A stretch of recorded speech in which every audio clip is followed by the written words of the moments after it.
Great, James, but how do I spot the opportunity? Well, like I said, I'm a big fan of simplicity. I'm a real big fan of simplicity, making things Sesame Street style. So there they are again. We're going to come to the next Triumph test, okay? And that is the Main Street test. This right here is Dale Mabry. The Main Street test. If you're looking for something to invest in, you don't need to look any further than the main street of your town. If you drive down Dale Mabry, what do you see there? No, Jess, I'm not talking about the place with the spaceship or the one across the street from there. Odyssey. No, I'm talking about the businesses that are on every single main street. The big retailers that are there, the restaurants that are there, Olive Garden, Walmart, and McDonald's, they're a staple of every landscape in every town there is. So if you drive down Main Street of any city and you see a lot of the same businesses everywhere, it's a very familiar part of the landscape. That could be a good place to invest. And I'll go into the strategy here in a moment. How about the refrigerator test? If you open up your refrigerator, what do you see in there? What's in your refrigerator? What's in your refrigerator, chances are, it's in most other refrigerators too, all over the country. When you open it up and the light comes on, who makes that light bulb that lights up your refrigerator? Probably the same company that makes the jet engines in the airliner that's flying overhead right now. Who am I talking about? GE. I'm not really here to promote any particular stock. Instead, I'm just here trying to talk to you about the concept. The refrigerator test, if it's in your home, and it's in homes everywhere, all over the country, all over the world, chances are it's a pretty safe thing to invest in. If you drive down the main street of your city and what you see there is a familiar part of the landscape of every other city, it's probably safe to invest in. Here's an example. This is ExxonMobil. All right, this is a 5-year chart of ExxonMobil. I'm going to go through about 3 or 4 of these. Now, this is about November of 2008. I think you all remember there was a particular spike in oil prices back then, and everybody was complaining about gas prices. Now, there are 2 charts here that I want to tell you about. One is ExxonMobil. This is the movement of the share price of ExxonMobil. Right down here, that's crude oil. Notice that as crude oil spikes up, so does ExxonMobil. As crude oil spikes down, so does ExxonMobil. They don't move in perfect tandem. They don't move in perfect correlation. However, I don't want the message to be lost on you. As oil moves, so does ExxonMobil. Now, what's the criteria for some of these stocks here? The criteria is this. If the stock has an average dividend growth every year of 5%, that doesn't mean that it pays 5%, that just means that it grows at a rate of 5% because the board of directors sets the dividend, and if they keep on growing consistently at 5% every year, that's good. Also, if the share price grows at least 5% every year. Why? Because now you're getting compounding.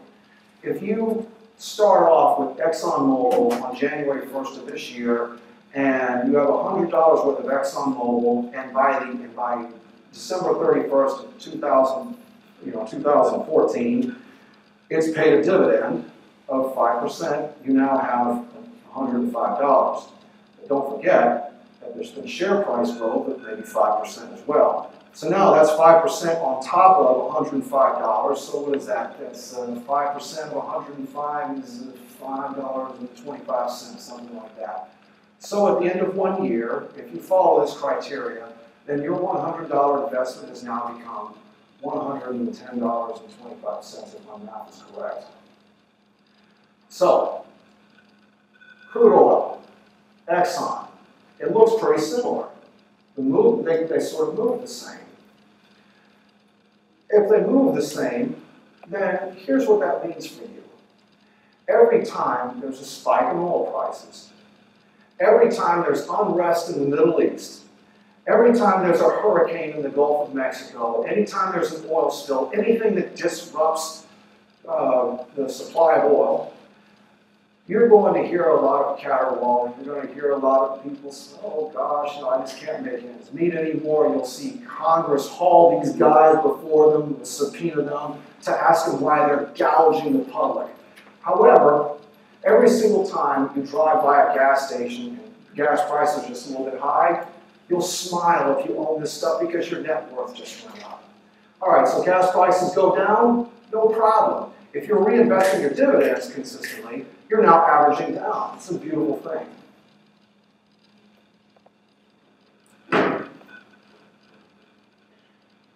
Who has this in their house? I have it. Who makes it? Colgate-Palmolive, right? Colgate-Palmolive makes this stuff. This is on my sink, and it's on millions of other sinks. What else do they make? Toothpaste. Basically, a lot of the products that we use every day, everybody uses every day, people are not going to stop using them just because the economy goes bad. Look at that chart. Now, this doesn't even account for the dividend growth. This is just share price growth. What I'm talking about doing here is just taking some money, investing it directly with these companies, and reinvesting the dividends and leaving them alone. Leave it alone for 10 years or so. Just put the money in there. If you can afford to set it aside, this is a great part of your portfolio. Yes, you should go and invest in the hot things. You should invest in the cool things. You should invest in what's innovative. You should invest in yourself. You should start a business. But this can be a great part of your portfolio too. If you accumulate a lot of stock, the easy way, in a way that you can sleep well at night because you're accumulating stock that seems safe, everybody uses it, you put the money in there, you don't think about it.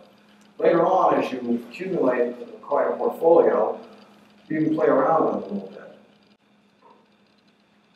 Coca-Cola. One of the world's most best-known brands. Again, steady dividend increase, steady growth. You can't go wrong investing with Coke. I'm not suggesting that you go out and buy it. I'm not a stockbroker anymore. I'm not making recommendations. I'm just asking, would you lose sleep if your portfolio contained this? No, of course not. Everybody likes to drink it. They don't just make Coca-Cola, they make Sprite, they make Dasani water, all sorts of things. It's an international stock. After all, 60% of their sales come from overseas, so you've got diversification. Good stuff. However, I will warn you, this is the only cult that I would ever recommend that you either use or make money off of. A few years ago, when I was a stockbroker, I was partnered with a guy, and together he and I managed an investment portfolio, about $459. Actually, I was more like his apprentice. He's the one that did all the management. I remember one day, we were going over some stocks that we were going to put our client's money in. And he was going to put the money in this. Y'all see this? Smucker's jelly. I remember laughing at him when he did that. Come on, man. Old man. I think I said old man. I said, there's nothing to this company. What were they doing 40 years ago? They're making jelly. What will they be doing 40 years from now? Making jelly. Is this cutting edge?